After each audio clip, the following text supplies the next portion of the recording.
পাথারকান্দির খালোপাড়ে অনুষ্ঠিত ঐতিহাসিক সপ্তরথ উৎসবে ভক্তদের উপচে পড়া ভিড়, হাতি টানল রথ।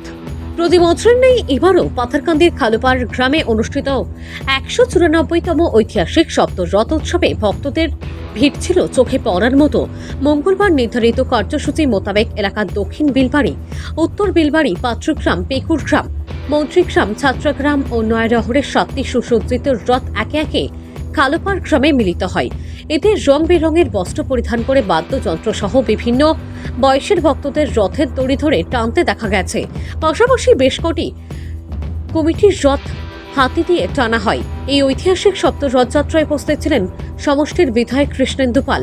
তিনি বলেন, আগামী শীতের মরশুমে কীর্তনস্থলের কাজসহ 7 গ্রামের রাস্তা সিসি ব্লক দিয়ে তৈরি করা হবে। তাছাড়া তিনি বিগত লোকসভা নির্বাচনে সবাইকে একজোট হয়ে বিজেপি প্রার্থীকে বিপুল ভোটে জয়ী করায় সবার প্রতি কৃতজ্ঞতা প্রকাশ করেন।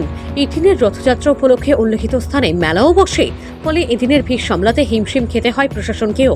ভানুচন্দ্রের report, Assam prime network.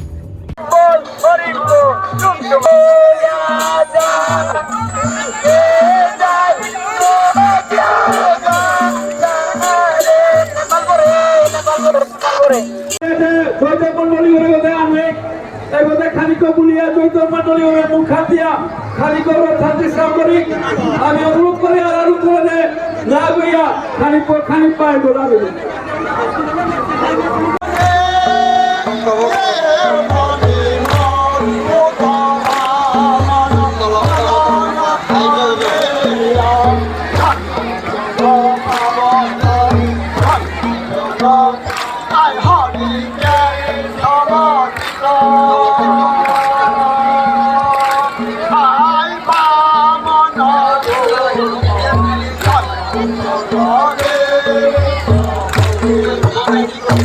Bye.